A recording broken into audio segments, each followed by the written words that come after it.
Šta mislim pod uređivanje postova? Mi smo ovdje već uređivali tekst, dodavali slike i tako dalje. Ali nećemo se sad baviti jednim postom, nego ćemo baš pogledati kako možemo na neki način, uvjetno rečeno, urediti postove. I to tako da odemo ovdje na ovaj ovdje link svi postovi. Znači ovdje ih na neki način uređujemo. Znači možemo pregledavati kako raditi i kako uređivati naše postove. Znači ovdje imamo listu svih naših postova, za sad ih imamo 3, poslagani su po datumu objave i imamo nekoliko opcija tu. Znači svaki put kad pređete preko posta dobivate neke opcije. Jedna od opcija je brzo uredi. Ajmo kliknuti na HTC One i sad tu sam kliknemo brzo uredi. Možemo mijenjati neke stvari, ne možete mijenjati tekst posta, ali možete mu promijeniti naslov, možete mu promijeniti slag, možete mu promijeniti datum, možete mu dodati lozinku i staviti da je privatno.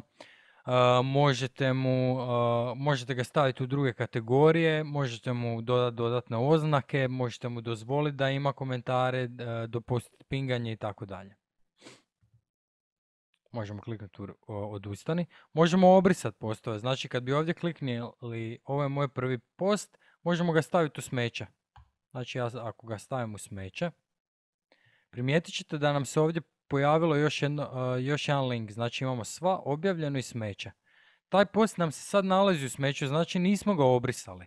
Ako ga želimo obrisati, onda ću mu kliknuti trajno izbrisati. Ja ga ne želim obrisati, nego ga želim vratiti. Slučajno sam ga bacio u smeće, kliknemo ovdje vrati.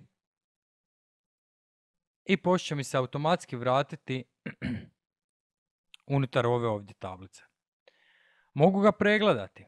Znači ako kliknemo ovo, automatski će me WordPress odvesti na stranicu ovog posta. I mogu naravno urediti post. Znači ako kliknem tu uredi, odlazim na taj post i mogu promijeniti u njemu tekst i šta već želim. Znači na taj način uvjetno rečeno uređujemo postove. Znači ovdje ih možemo brisati, urediti, brzo urediti, baciti u smeće, pregledati i tako dalje.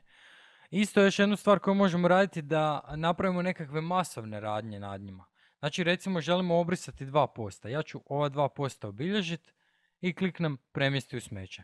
Znači stisnem to i stisnem primijeni. I ova 2 posta su automatski otišla u smeće. Sad ako ih želim vratiti, mogu na isti način ih vratiti. Znači obilježit ću ovaj i pod masovnim radnjama reći vrati. Stisnemo primijeni.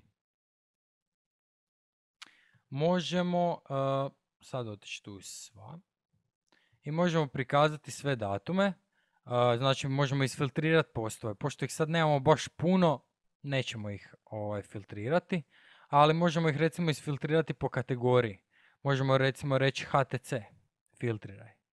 I znači onda ćemo dobiti samo ovaj post. Znači kad budete imali puno postova, ovo vam je dosta zanimljivo. Znači prikaži mi postove samo iz kategorije recenzije recimo.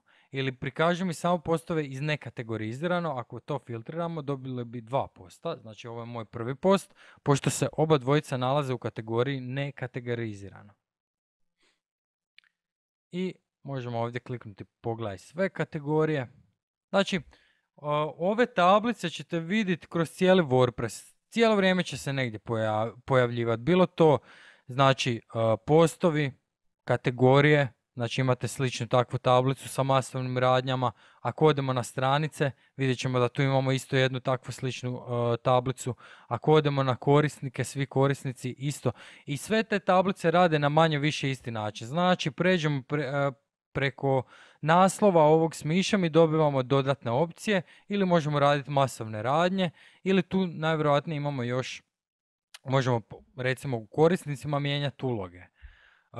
U stranicama imamo manje više iste opcije kao i kod postova, jedino što ih ne možemo filtrirati po kategorijama zato što sam već rekao kategorije stranice nemaju kategorije, znači možemo pokazati ih samo po datumima i tako dalje. Znači ove tablice koje smo prikazali se pojavljuju svuda po WordPressu.